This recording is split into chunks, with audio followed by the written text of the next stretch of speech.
And you know, us sports moms have something to say. Yes, we do. We'll have a chance to interview across the board, from athletes to the parents to the coaches to even the trainers. And we're not afraid to share our journey. We're not afraid to tell other moms what we went through in order to raise up a student athlete. So I believe that it's inspirational. We able to tell our story, the good and the bad. We can give back positive information. Absolutely. You know, we can empower them. Yes, I think it's time for the mothers to be a voice. Yes. That's it. It's time for us to let you know what's going on.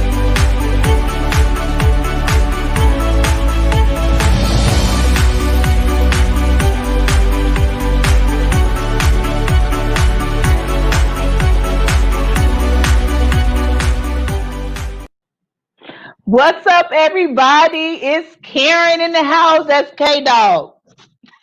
Shannon will be proud of me. That's Karen. Karen in the house. Can we talk sports, you guys? Sunday night. Yeah, it's me by myself tonight. The ladies are all taking a break tonight, and so it's me. I'm winging it. So I need you guys to share and like this video.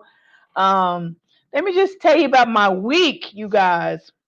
I started a project, Greenwood Avenue Project. It's about Black Wall Street, Tulsa. And I started recording it, filming it this week. And so I've been in Tulsa all week interviewing some great, great people. Man, but I'm tired. But I could not cancel this show. I had to come on. And so, because I have a great guest on tonight, I could not cancel. So you guys just hang in there with me tonight. We have a great show, and we're gonna get down to the nitty gritty about basketball. Basketball. How many of you played basketball? How many of you have kids that want to play basketball? Well, I have someone on the show tonight that's going to be able to tell you all the ins and outs of how to create a complete player in playing basketball. Her resume is long. She's going to have a lot of wisdom for you guys. So I appreciate you guys tuning in tonight. I appreciate you guys sharing the video, sharing, liking, giving us comments. If you have any questions that you want to ask her. And guess what? She's coming to Texas. She's thinking about moving to Texas, y'all. And you know, I must have said, come on to DeSoto, because you know I'm a DeSoto fan. You know, I got my shirt on, DeSoto. You know, I'm a fan. So, you know, that's what I'm going to do first. I'm going to promote my community before I tell her to go anywhere else. I'm going to tell her, come check out DeSoto. Come and check out DeSoto. And so I'm excited to have her on the show. So you guys, without any further ado, welcome to the show, Coach Lockett. Hey, how are you? Hey, how are you? Good. Thanks for having me. I appreciate it. Oh, wow, Coach. Your resume is probably like 3 pages long. Yeah. 3 pages long. Girl, you've been doing it. You've been doing it. So start out just by telling me how did you even get into basketball? Tell me a little bit about yourself, and we're going to start from there. Well, I've played basketball pretty much all my life. I love the game. I grew up playing rec sports. My parents were a part of a youth organization in the small town of Worcester, where we're from. So I just grew up with my sisters playing all sports, from tennis to swimming. But I loved basketball. I gravitated toward it. So in high school, I did basketball, volleyball, and track. So I was a 4-year letter winner in all 3 sports. And then I went on to college to play basketball. And then I did track as well. So I'm from Ohio. I'm from the Midwest. Yay, Midwest. You know, but my sister was military, and she had lived in the DMV in the metro area. So I decided to come down this way to Virginia because she was here. And, you know, there just didn't seem to be a lot of opportunity. I was at the time running a pool. I was water safety instructor. I was running the citywide softball program in Cleveland. I was running all the sports out of Kovacic Recreation Center in Cleveland. But I just wanted more. I eventually knew I was going to coach. My father is the first Coach Lockett, because he coached football at the College of Worcester for about 30 plus years. So I grew up, going to the college and, watching football practices and actually breaking down film on his bedroom wall with him. So, from as little as I can remember. So I always knew that was going to happen.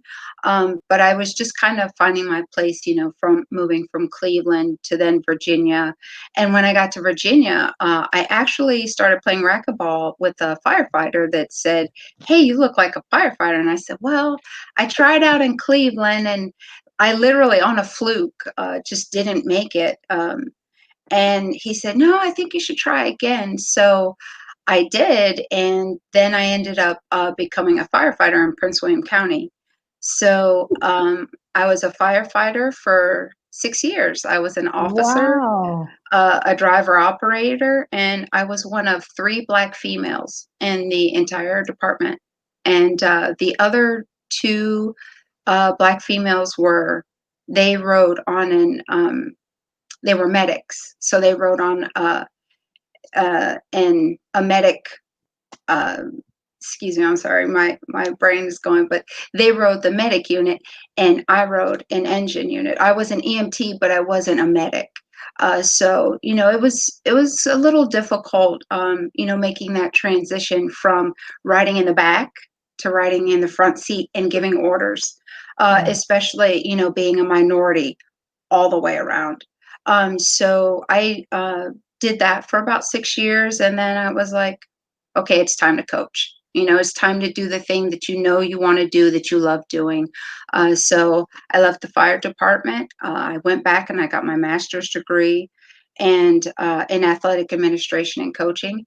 And then my first position was at South County in Fairfax County, South County High School. You went from sports and then became you you you just you just it's like when you get something in your view that's something you want to accomplish, you just go for it. Absolutely. That's how I grew up. That's how my father was. I mean, he was very tough, but he was very caring and loving. So it was, whatever you want to do, just go get it. And that's what sports teaches you, and that's why I love sports so much, because sports are life. Basketball is life. You can teach anything that there is about life through the game of basketball, or actually through any game. So I learned perseverance, I learned determination, all those things, to be able to get to your goals. I learned through basketball. Wow, sometimes, especially here in DeSoto, sometimes we hear parents or the community talk that we're more than sports. I'd be like, yeah, we are, but it's just something that sports do You for know, our that's in kids. it absolutely, that's interesting, because sports is kind of like religion and politics. It hits a very deep part in you. And I think that's because sports is creativity. When you're playing, you're uh, giving a part of yourself. You're being a part of yourself that, in some instances, you can't be in other areas of life. And we come into this world. Kids come into this world knowing to play.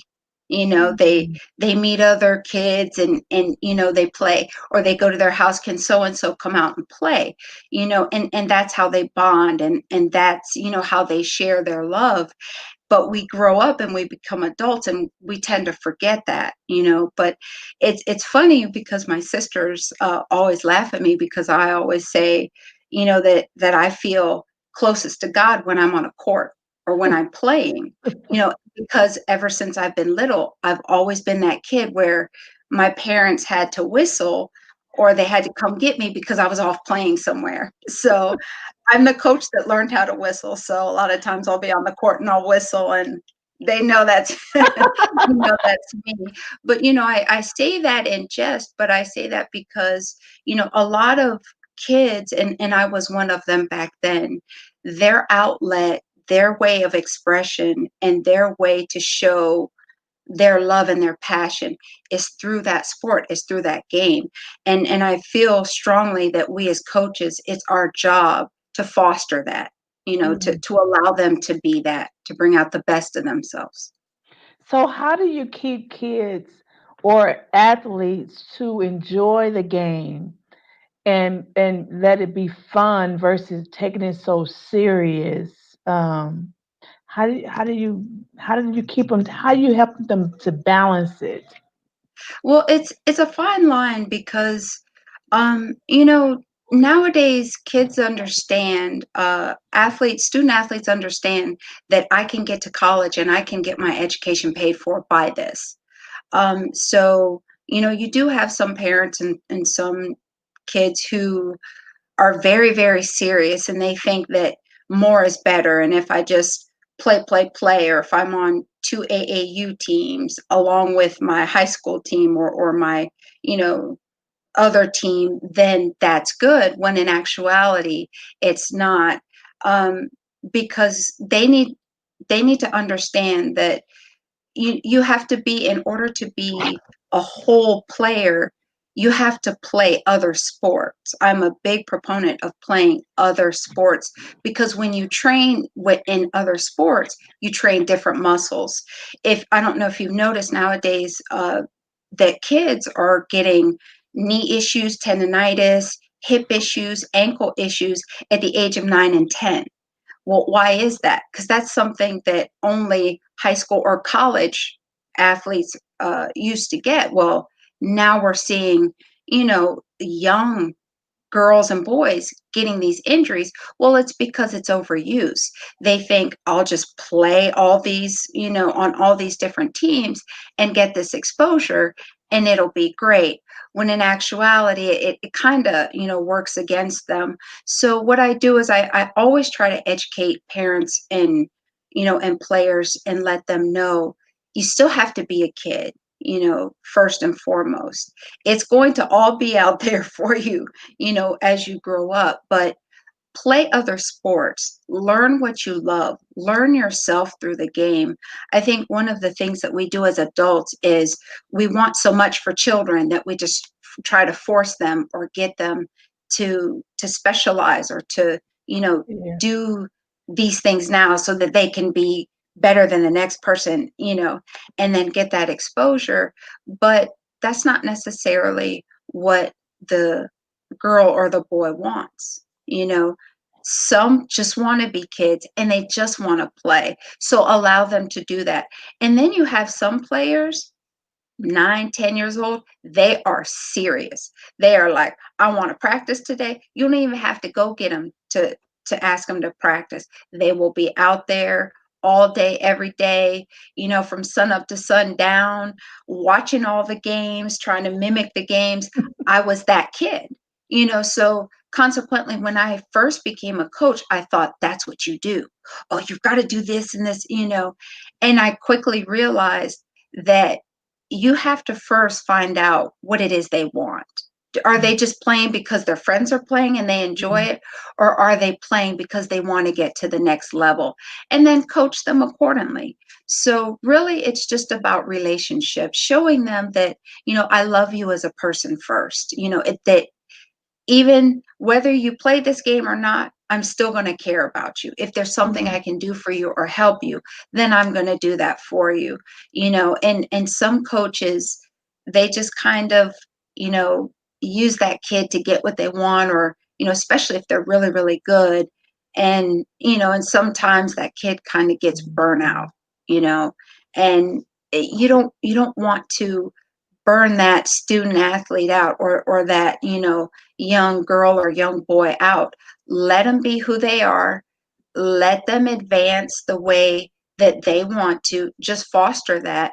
And then I think once you do that, then you see the fun in it. You can go into practice, and if somebody does something that's funny, you can laugh, and you could joke Yeah. about it, not say, well, you shouldn't have done that. See, that's what, and make it so serious. Just show them you're a person too. You like to have fun too. I think I'm very funny. It's, I'm very serious, and I've been told I have a death stare, but but I do like to joke, and I do like to laugh, but I do let all ages know that there's a time to laugh and joke and have fun, and then there's a time to be serious. It's your job to recognize when those times are. I'm glad you educate us parents to let us know about playing more than one sport. I think when my kids was growing up, we played basketball, baseball, football. We played it all. And then at some point in high school, the coaches was like, okay, we need you to make a decision. Are you all in on football, or are and my son in the ninth grade, he wanted to continue to play baseball and football, but the coaches wanted him to, make a decision. And because I guess it's because it's more serious when you get to, varsity and stuff like that. They want the committed players, and those players who stayed and committed totally to that one sport, they got chance to work out more. And so when my son came over from baseball, he was out. Well, the fact that the other players were there during the whole time and didn't do the two sports, he kind of got um A little lost in the shuffle, so to speak. yeah. I So definitely understand that. And it seems nowadays more than ever, that's what coaches are doing, especially at high school. They feel like you need to play this sport. You need to figure out what sport you're going to play and play it. you mm, know and I really think that's wrong, and I really think it does that student athlete a disservice, because they're actually cross training those muscles. They're actually getting a break. They're mm, actually uh building muscles in other areas that will essentially kind of carry over to that sport. And I think it's important for coaches to recognize that I'm not trying to take this athlete from you.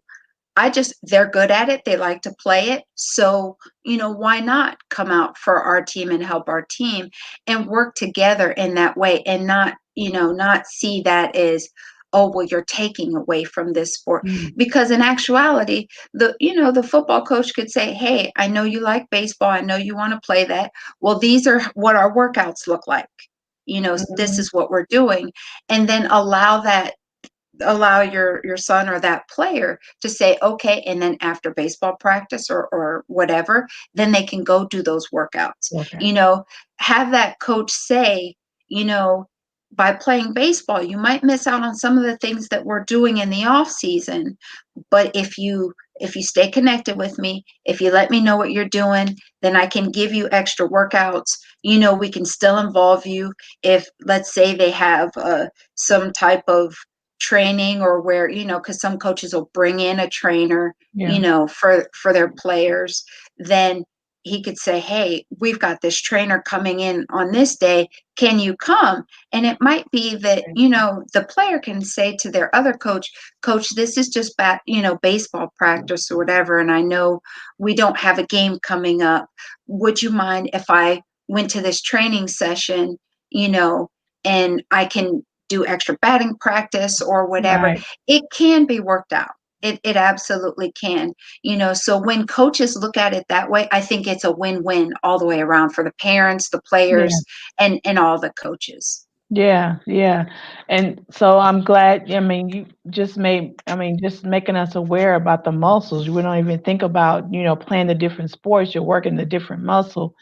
Um, wow, I mean, that's And enlightening. especially with the workload that Mm, the kids are doing nowadays, you've got 6, 7, and 8-year olds doing a 40 to 45-minute workout.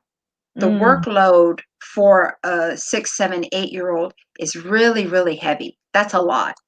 And if you add on that, if they're playing on AAU teams, you Oh add yeah, that into it. yeah. So and if they if they're on other teams, so it can just really, really add up quickly. That's why you know, they should drill 70% of the time and play 30% of the time. Mm. That way, they're working on their fundamental skills, they're learning, they're growing, and then that 30% of the time, then they're using, that drill time to see how it carries over, how functional it is in game situations.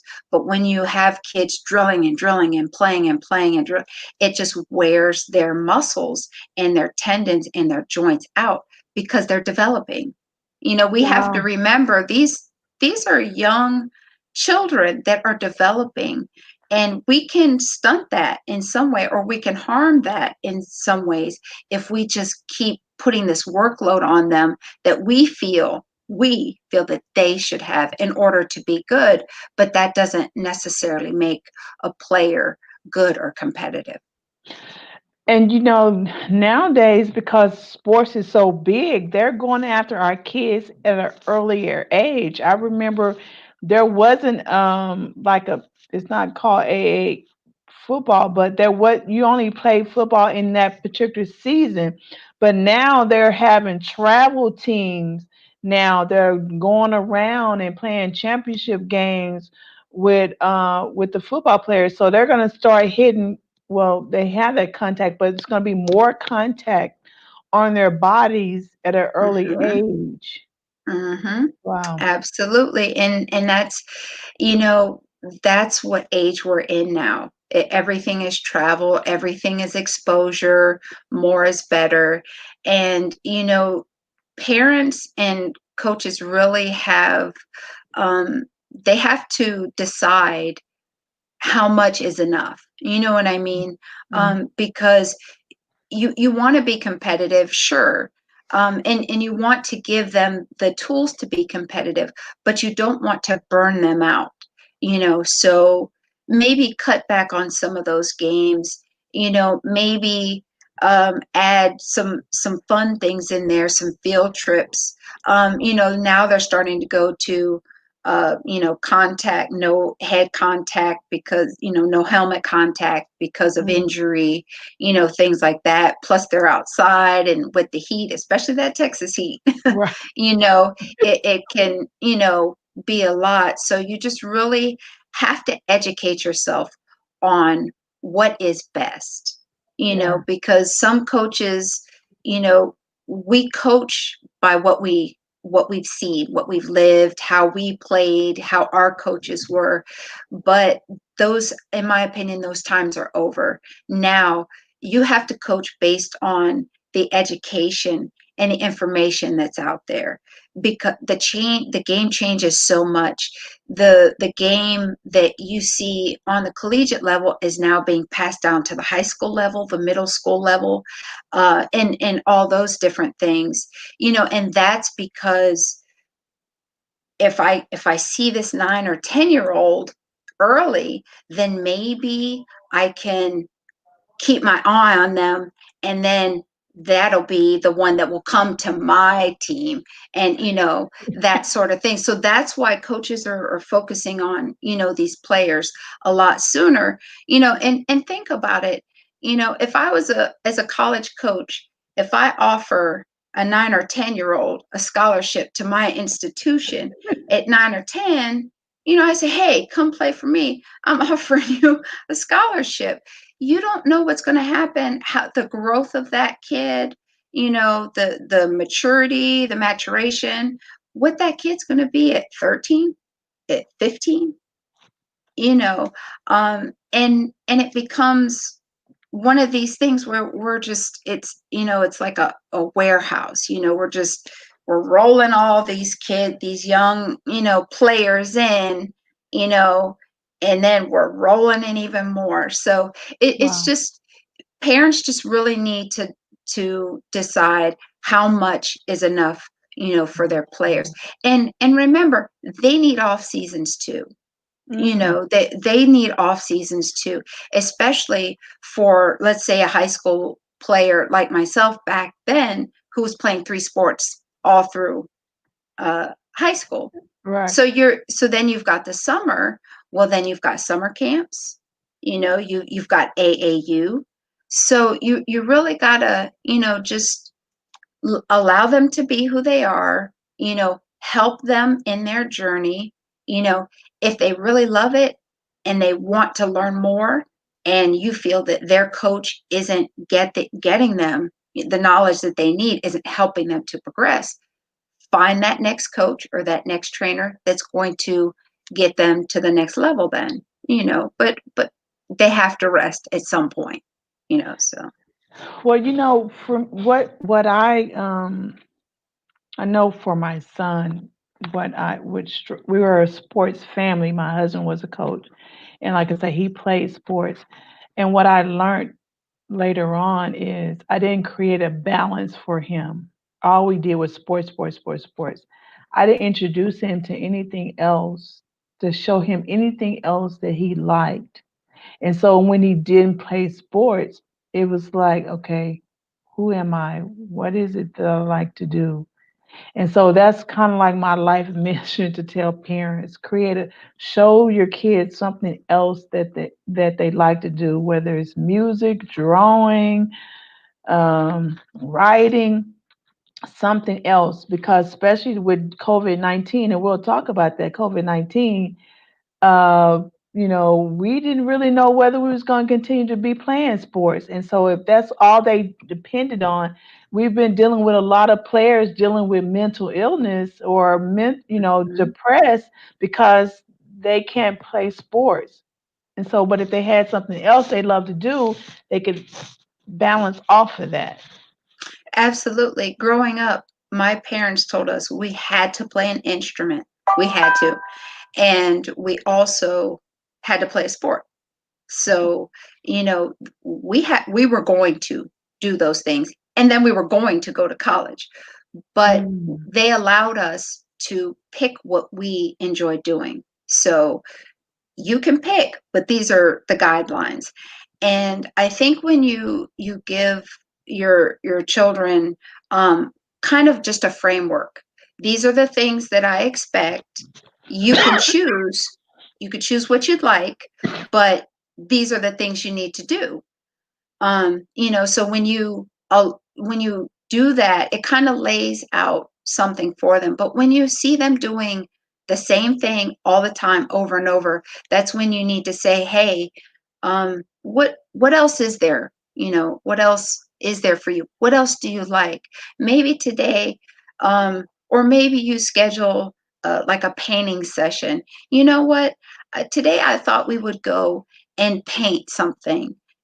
Just out of the blue, take your children to something they've never done before. One thing I always admired about my oldest sister, she would always take her children everywhere.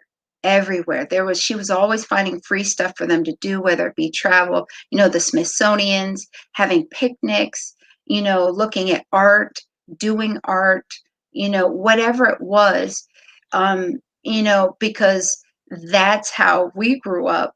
And that's what, she knew to do, with her son when she had her sons. And, that's what I know to do. It's all about being a whole person. If I'm a Libra, so I'm all about the balance. So if you do all of one thing and none of the other, it never really quite balances. But if you play a sport, if you delve in music, the band or whatever it might be, if you're, let's say, in chorus, or you're in drama, or you're part of government, you're doing all these different things that make you a whole person, someone who can kind of talk about, one thing, and the other thing, who feels more comfortable being in many different social settings instead Mhm. of just being in the sports setting. So, where we're talking about something that's kind of small, it really kind of trickles into all areas of life when it comes to, social skills and social Yeah. interaction and relationship and all of Yeah. those things. Yeah. So I saw on your resume you said you're committed to developing the total player. What do you Absolutely. mean about that? Well, first of all, it's not about just becoming a basketball player. Um, I love the game, love it to my heart, always played it. But really, it's about finding who you are and finding the best of yourself through the game of basketball. And in Mm. order to do that, I have to get to know who you are. I have to get to know what you like, what you don't like. You know, I remember distinctly I had a player named Molly who we were in practice and I was yelling and I was, coaching and that next day she came in and she said, Coach, can I talk to you in your office? And I said, you absolutely can. So we go in my office, we sit down and she says, I need to tell you you did something I don't like. And I said, okay. So she said, well, you yelled at me and I don't work well with people yelling at me. I said, okay. So I explained to her what I was yelling about, why I was yelling, so I talked to her about what I was thinking and feeling and going through in that moment. And afterwards, she kind of said, well, I don't really need the rest of these questions because you really kind of answered, everything that I was going to ask you. She said, but I really appreciate if you wouldn't yell at me. And I said, okay, Molly, no problem. And we had the best relationship. She Wow. became my mouthpiece for that entire team. And when I would have my one-on-one conferences, she would come in and lay on my couch and she would just tell me about everybody. Well, so and so's doing this. Well, so and so feels this, and and it was interesting that we started out her being angry and upset at me because I yelled at her, but then her just becoming this really big ally to help me to reach the other girls on the team. So, it's being vulnerable. It's showing them that you're a person. It's showing them Mm. that, you care about them besides becoming a basketball player. Because at the end of the day, the ball stops bouncing. The game is going to be over. And for Mm. girls, compared to boys, sooner than later. So when that time comes, what are you going to do? Who are you going to be? How do you define yourself? You know, all those things. And trust me, it's very, very challenging because I have to pull the best out of you. And sometimes you don't want me to do that. And Mm. in order to not for me not to get that close to you, you've got to put up all these barriers, which, that's what people, in particular, kids learn to do. So I talk about, you know, fears and where fear comes from and how do you address fear, and what vulnerability is, Mm. we talk about, mental hardships, getting past, mentally blocks that we think that we can't get past, all those things. And I think by doing that, they're able to kind of let their guard down and say, okay, she really gets it, Mm. she's trying to get me better. But if I come into practice one day and say, hey coach, I just don't feel well, I really feel like I can't give my best today, then I'm okay with you sitting down on the side and watching practice, you Mm. know. So I'm showing you, yeah, I care about you and your development off the court because you've got families, you've got boyfriends and girlfriends, you've got all these different type relationships that you're navigating. And Mm. then That's we're good. asking them to come into or come onto a basketball court or the field or whatever. And then we're asking them to perform at their highest level. Mm. And as adults, we know one little thing mentally, can kind of, mess us up a little bit. So imagine with all the things that these kids are navigating, and then we're asking them to come perform, and then they don't, and then we're screaming at them or yelling at them, and so, in some instances, degrading them, or how effective is that? What is the purpose of that? You know what I'm saying? So that's why I say it's really about the whole player. Excuse me. Oh, sure, you're excused. uh, so tell me, how would you talk to this total player in dealing with COVID-19 right now?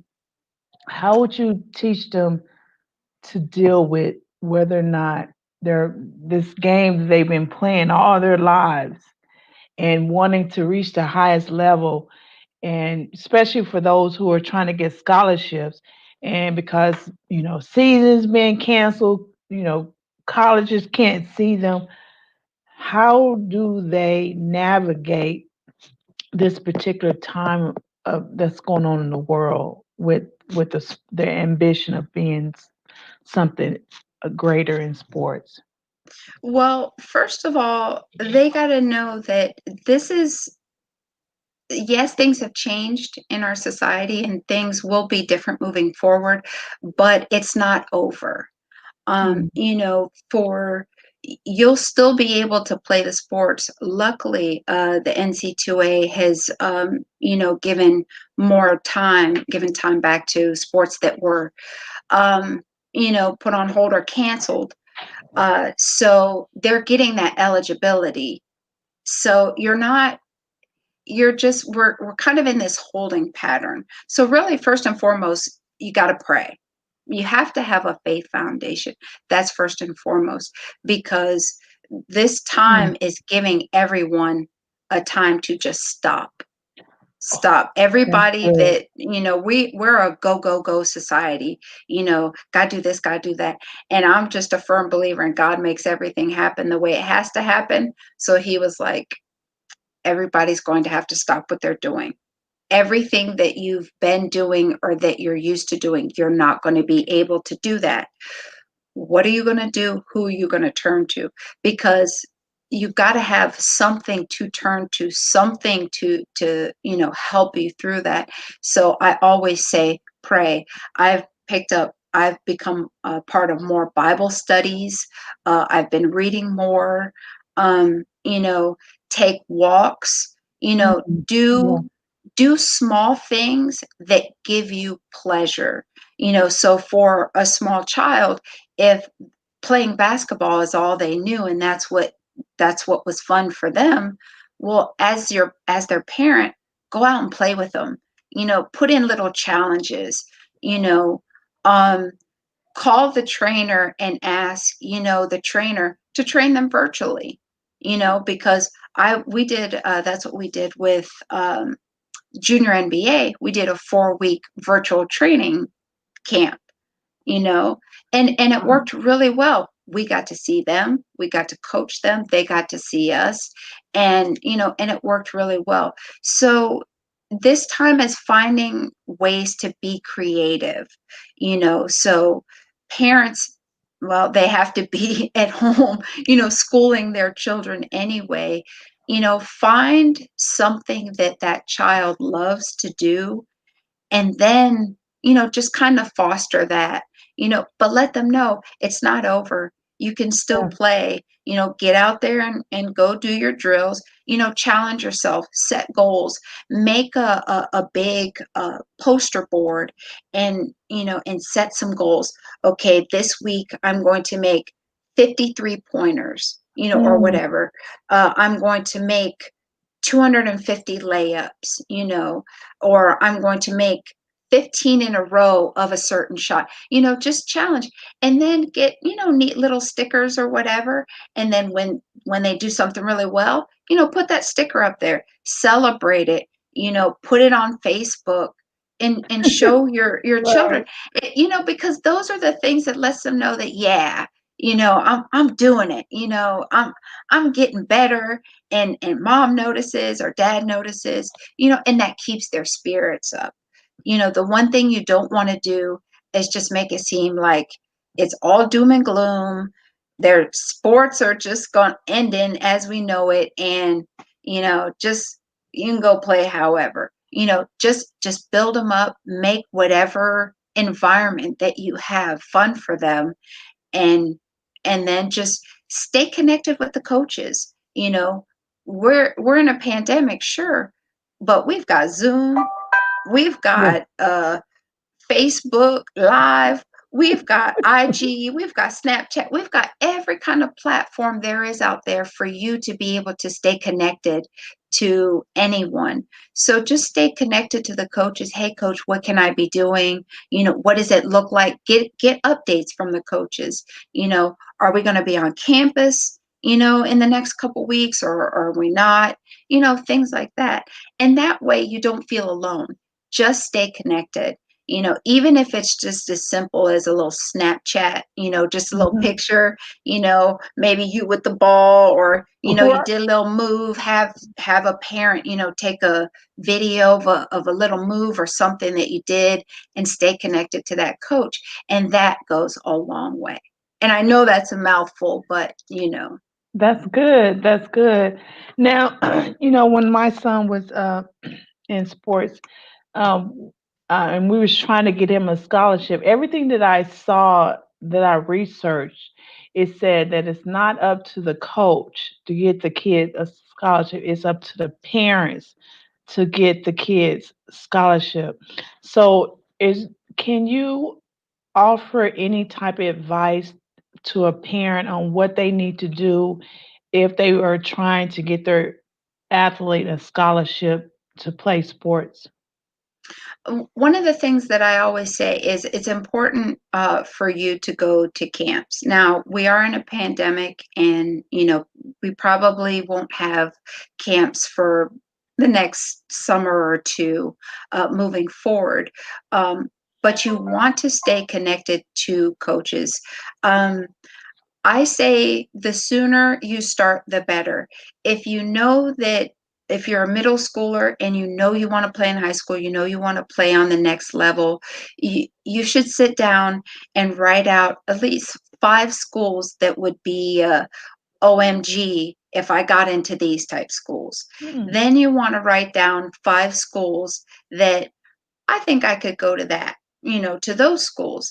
And I think as a black or brown player, you might want to write down 5 schools that are HBCU schools, because I think HBCU schools are kind of, that they're kind of over here and not really getting the look that, they deserve. So really write those things down, and then talk to your parent. Hey, mom, I'm really interested, or dad, I'm interested in these schools. Reach out to the coach. Hey, coach, my daughter is so and so. If you've got video, even better. This is my daughter so and so. She really loves the game. She's developing. She would like to come to your camp. Do you have any suggestions? Man, that right there. Do you have any suggestions? When you ask a coach that, you really get your pencil and paper ready, because you really tend to get a list of things that you can do in order to help get, the looks that you want to get for your player. So try to get video, try to get a highlight video if you can, but it's not really necessary. If you're playing AAU, make sure you're on the appropriate AAU team. You have some players that are on these travel teams. They're not as good as they should be for the team. So they tend to not get as much playing time, or when they do get playing time, especially at these large venues, then it's not quality playing time. So they can't really display what they can do. So they get overlooked. So you want to make sure they're on a team that's appropriate for their level where they are. And also, if fundamentally, just make sure that they have the fundamentals in place. you don't have to run the fastest and jump the highest, but you need to know how to pivot on both feet. You need to know how to shot fake, or pass fake, or, stay bent, be able to jump up and grab a rebound appropriately with two hands, you know, because if you don't know those things, well, then year after year, you're going to get older, and then you're not going to have those things in place. And then when you're going to get the looks, then you're not going to have the fundamentals that coaches are going to be looking for. So have the fundamentals in place, be videoing if you can, or getting a highlight video of your child, and then reach out to those coaches, let them know who you are, where you are, what you're interested in, and what you're looking for. And then just take all of that, and from season to season, year after year. And always remember, everything's functional. So it's an ebb and flow. Mhm. It's not a one thing, you do it the whole time. Reevaluate that from one year to the next, because remember, your player is growing, Yeah. especially mind, body, and spirit, and their game is changing, so you might need to add some things, you might need to take away some things. So, do you think that the child, you should put them into some type of skills training? And my nephew, his parent, my sister and brother-in-law, put him in training probably at the age of 5, and he trained. He's still training now. He's in college now. He Hmm. trained. I mean, he was doing 2 types of training all almost all his life. Hmm. He grew tall. He's like 6'8", but he don't have no meat on him. He's skinny. But that's all he did was train, train, train. I often kind of joke with him. I was like, okay, if you were training for him to get a scholarship, the money you spent in training was probably enough to pay for the college education because and that's you spent a possible. lot. But you don't have to put your children in training. You can get them trainers, if that works for you. Sometimes it works, but then also sometimes it backfires, because sometimes it burns them out.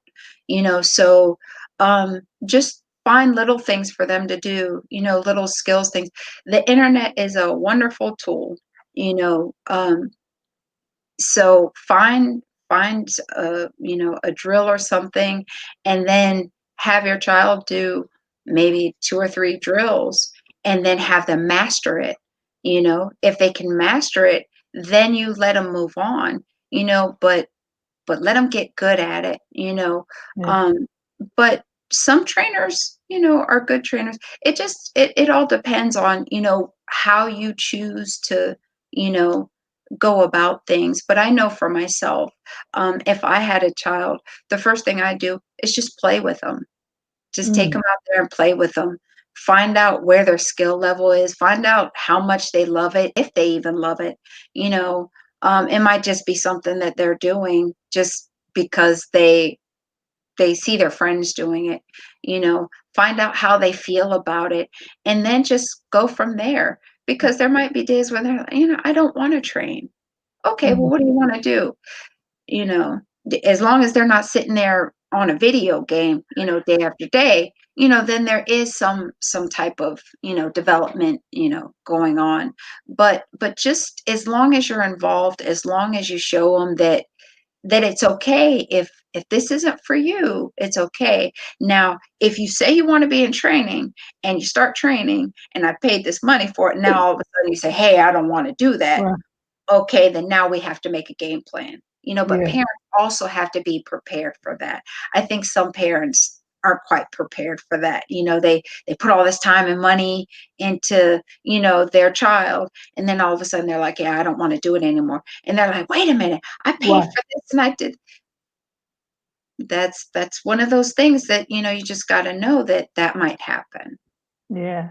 And you just mentioned video games. Did you know that is the new professional, famous money maker. I think it's Scholarships. like They're now giving scholarships to colleges. Yes, they what are. they're making. Like we have a place, Geeklets, here in DeSoto. They open up at esports, and there's like a 15-year-old. He like won $3 million or something like that. And I was like, okay, would you still go to college? Because you go to college in order to get a better job, you know. And I asked a lot of them because they're making a lot of money. They're making a lot of money. They're eventually they're going to have a draft, like a draft, just like the Just like WNBA. regular sports. Yeah. And so I interviewed the owner, and he was just saying how it is blowing up. He is starting a school. He was just saying the jobs and things that are that's going to be available: design, coding, programming. He was like, those are the new norm jobs now. So if I don't necessarily can't play basketball, like the profession, to be a professional, but I can do it on the game, mentally play it, then I still can make a lot of money from it. It's And amazing. they players need to know that they can make money doing anything. You have to love what you do. Sometimes it takes you a little bit to make money, doing the thing you Right. love to do, but you can still do the thing that you love to do. But that to me goes back to the whole person. Play a sport, be active in a sport. If you love IT, do IT. You know, Mm. don't discourage it. Help them to find what it is they enjoy doing. If they know I love gaming, okay, that's good. Well, today, here for the week, during the school week, here's how much time you're going to spend on gaming in IT. Here's how much time you're going to spend, playing on your sport, and here's how much time you're going to spend, whether it be choir, an instrument, or drama, you Mm. know, Yeah. and set that out for them. That way, they're well rounded. Because also colleges, if they do want to go to colleges are looking at the whole total person as well. They Mm. see those extracurricular activities. If you're an IT, you're an A student, you're on the varsity team, and you're on the drama team, what institution wouldn't want you? You're a well-rounded individual. They can Wow. tout you. That's good. That's good. That's good. So tell me, how did you get a part of the junior NBA and the junior WNBA? How did that Well, come across your path? that actually was my wife. She actually is in a master's program with someone who said, "Hey, they're starting this junior NBA, junior WNBA thing," and um, my wife said, "Oh, well, Tiffany does that. She's a coach." And so she said, "Well, she should apply."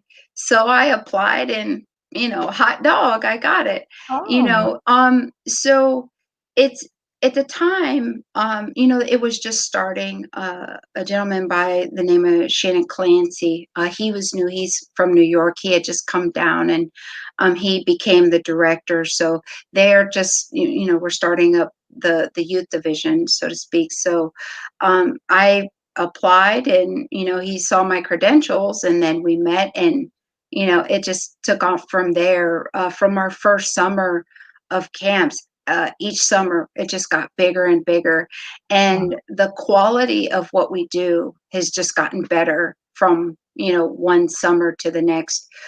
We not only do summer camps, we also do like when they do dedications, either the Wizards or the Mystics, they'll dedicate a gym, or they'll redo, an outside court for, an elementary or something.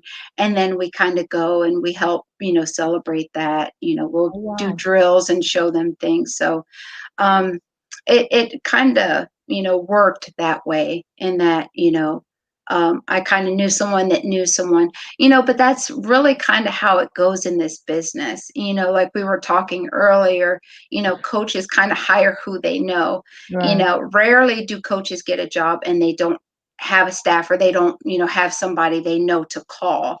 Mm. I got lucky in this instance. This gentleman came here with, not really knowing anyone from this area because he wasn't from here. So, I was one of the first ones to get in. So it's been really, really fun, really enjoyable. So how would an athlete get to be a part of the camp? Where do they go sign up? What do they need to do? Well, every pro team has a youth division. It might not be called the youth division, but they have something like a youth division, and you can go to their websites and you can look for the youth division, and they'll show you camps and clinics. We're Junior Wizards. We have juniorwizards.com. So we have a YouTube channel, also like a lot of other organizations. They have YouTube channels, so you can literally just Google Junior NBA.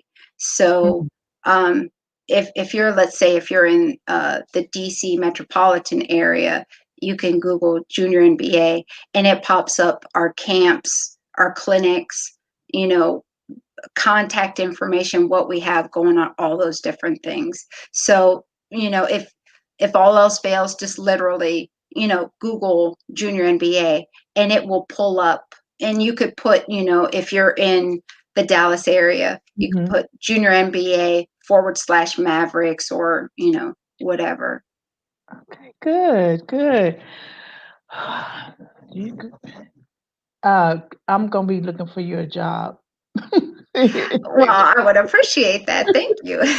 You just have so much knowledge, and I think it's worth to just pour into these kids. I mean, just Absolutely. the point It's of view just that that you take. that's my passion. That is definitely my passion, to teach life through the game of basketball, Yeah, that's because it. life is very difficult to navigate, and especially in this day and age, for our young ladies and young men, to know how to decide, and and how to move, and how to navigate relationships, Mm, and to have someone that has only their best interest at heart is what's most important, to me. So, I always say that I want to be a part of a staff or a team of people that, one, love God, as mm, well as themselves, but two, they're about excellence and about development for yeah. not only themselves, but for the players, for the coaches, coaching staff, for the administration, for everyone involved. Because when you care about the development of the next person, that's when you're blessed. God blesses Mm, you with more development for yourself. You learn through teaching others. So, wow, that's great. So tell people how they can get in touch with you. absolutely. I am at Lockett Hoops, at Lockett Hoops. .com, through IG, through Twitter, um, Snapchat, Facebook. I'm, of course, Tiffany Lockett, but Coach Lockett is, Lockett Hoops is really my handle for pretty much everything. I even think I have like my personal phone number somewhere out there, Oh, because as I've coached for AAU, and I was the head coach at Trinity, we used our cell phones, for people to contact us. So I have no problem, with anyone contacting me. So just Tiffany.lockett@gmail.com is literally my email. So Right. it's my name, Tiffany.lockett@gmail.com. You can shoot me an email and ask me for my number, if you can't find it or if you have a question. I try to help whoever, whenever. So if you have a question about development or just anything, feel free to ask. If you have a job, hey, feel free, to contact me and ask.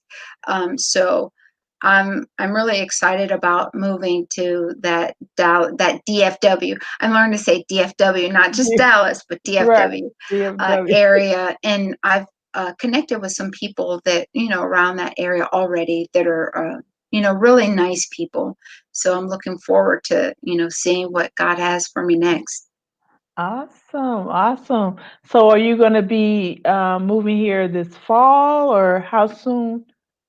Actually, it's interesting because there is a clinic coming up on the 26th and the 27th in Dallas that I'll be attending. And then once the Okay. clinic's over, then that's where I'll be staying. So, Okay, on the 20 in it'll, September? yes, ma'am, in a few weeks. Oh, look at that. Awesome. Where's the clinic going to be at? It's going to be, I believe, at the University of Texas Arlington. I Okay. believe that's where it's at. Arlington is right down the street. That's like 25 minutes away.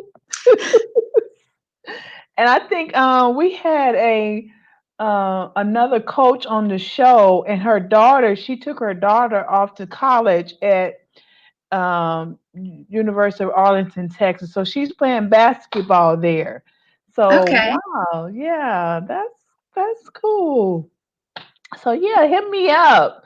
Say let's if in case if things have not gotten crazy, hey, let's go out and have some drinks. Like we can meet up right there in Arlington. They have all kind of food place. I'll meet you guys and just have some drink and just let you know about Texas. Absolutely, absolutely. I can't wait to start working with the Texas athletes, wherever that is. I'm just really Yeah, excited about that. we we big down here. I, The that football yes, games are everything's just big like in Texas. college. Yes. And it's just, I mean, we're probably just female now that we can't even go out because on Friday nights, it's like the family goes out to the football game. Everybody's out to the football game. It's packed. It's just the thing that we do. And so now we're just up in That's why I love fall. Fall is football, pumpkin, and pumpkin latte, and my birthday. That's good. Well, all right then. What I have enjoyed you. Um, I don't see that it's going to be long that you're going to find something because this resume is awesome. You have done it all, and you have a wealth of knowledge that you can impart into our student athletes, and we need that. That was one of my heart desires. Nobody ever came back to tell us anything, and so you have a lot of wisdom and knowledge that you've learned, and you're more than willing to share it. And so I'm sure if a parent sent you a video and say, hey, can you evaluate my player? What do they need to work on? I'm sure that you probably would help them with that. Absolutely, absolutely. All Yes. right. Well, you guys, this have been Can We Talk Sports? I'm here by myself today. My ladies are chilling, taking care of their families, and that's what we have to do. Super moms, we have to jump But in. I kept you company. Yeah, you kept me company. You kept me company. So, you guys, thank you so much for watching the show. And we will see you probably Thursday. We'll be back on Thursday. So, this is Karen. Can we talk sports? And my guest. Coach Tiffany Lockett. All right, you guys. We'll see y'all later. Thank you. Take Bye. care.